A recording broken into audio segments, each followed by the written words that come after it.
संप्रदाय का अर्थ होता है सम्यक प्रकार से। तुम्हारे पूर्वजों ने जो तुमको प्रदान किया है उसको संप्रदाय कहते हैं। भारत की सारी मीडिया आज 40-50 साल से संप्रदाय संप्रदाय रट रही है। बड़े बड़े साहित्यकार हैं, बड़े बड़े लीडर हैं, बड़े बड़े कवि हैं, बड़े बड़े विद्वान हैं, बड़े बड़े वैज्ञानिक हैं, बड़े बड़े भाषाविद हैं, पर आज तक संप्रदाय की परिभाषा ठीक से नहीं दे पाए।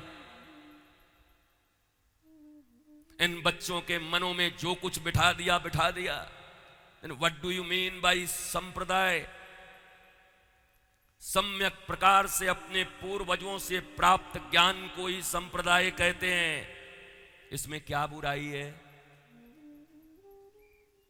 मिस्टर पेठे के पूर्वजों ने जो ज्ञान दिया उनको, उनके परदादा के परदादा के परदादा के परदादा के परदादा के, और फिर भारत एक ऐसी, डीएनए और गोत्र में ज्यादा अंतर मत समझना। डीएनए बाद में खोजा गया, डीएनए बाद में नाम दिया गया, गोत्र भी उसी को कहते हैं। मैं साइंटिफिकली प्रूव कर दूंगा तुमको।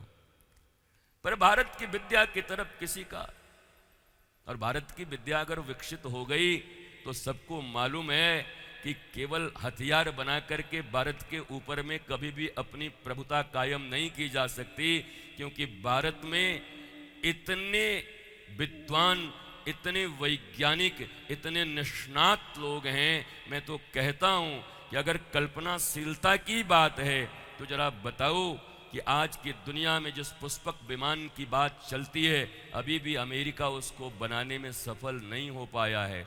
और मैं जानता हूं कि अभी तुम नहीं मानोगे, लेकिन आज के कुछ साल पहले जब गॉड पार्टिकल्स नाम दिया गया, विज्ञान धीरे धीरे आ रहा है। विज्ञान बुरा नहीं है, विज्ञान हमारे विरुद्ध नहीं है, पर जितना ढूंढ पा रहा है धीरे धीरे वो ढूंढ रहा है। इसलिए विज्ञान और ज्ञान में, विज्ञान और हमारे धर्म में, विज्ञान एंड स्पिरिचुअलिज्म में, साइंस एंड स्पिरिचुअलिज्म में कोई विभेद नहीं है। ये जानबूझ करके भारतीयों के भीतर में जहर डाला गया ताकि तुम अपनी संस्कृति से दूर हो जाओ। इन श्रीमद् भागवत ग्रंथ में, जिसमें इकोनॉमिक्स से लेकर के ज्योग्राफी, ज्योग्राफी से लेकर के बायो, बायो से लेकर के महाराज फिजिक्स तक है, इसमें ये सब तुम पढ़ न पाओ और कहीं विश्व के मानस पटल पर तुम ये न कह सको कि दुनिया में जो कुछ पैदा हुआ है वो भारत के सनातन संस्कृति के ऋषियों के किताबों और ग्रंथों से पैदा हुआ है। वो तुम्हारी सुपरियॉरिटी को स्वीकार नहीं करना चाहते।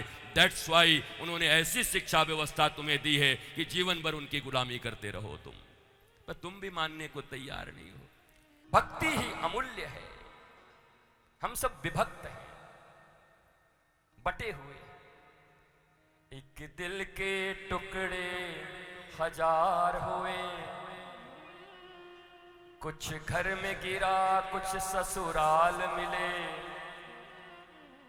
एक दिल के टुकड़े हजार हुए, कुछ यहाँ गिरा कुछ वहाँ गिरा। जीवन में बस पीरा ही पीरा। भक्त बनो, विभक्त तो तुम हो, बटे हुए हो, अलग अलग हो, टुकड़े टुकड़े हो गए हैं। श्रद्धा के तो 36 टुकड़े हुए थे, तुम्हारे तो 36,000 हो गए।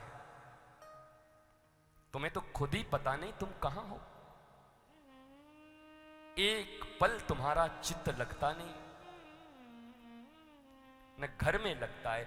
घर में रहते हो तो बाजार जाने का मन करता है, बाजार जाते हो तो चिल्लाने 7 बज गया 7 बज गया, घर जाना है। घर आते हो तो घर काटने को दौड़ता है, बाजार जाते हो तो बाजार काटने को दौड़ता है, पिकनिक में जाते हो तो पिकनिक काटने को दौड़ता है। अरे वो सब काटने को नहीं दौड़ते, वास्तव में तुम्हारे भीतर की अज्ञानता, अज्ञता ही तुम्हें काटने को दौड़ती है। तुम जगह बदलकर, व्यक्ति बदलकर, वस्तु बदलकर, कपड़े बदलकर, मकान बदलकर, गाड़ी बदलकर, लोग बदलकर सोचते हो जीवन में शांति आ जाएगी। मैं तुम्हें गारंटी के साथ कहता हूं, जब तक तुम्हारे दिल में जो जगत बैठा हुआ है वहां जगदीश को बदल कर नहीं ले आते, तब तक कभी शांति नहीं आ सकती, प्रेम मोहब्बत नहीं आ सकती, मौज नहीं आ सकती। तुम लोग बदल रहे हो, तुम्हें बदलना है।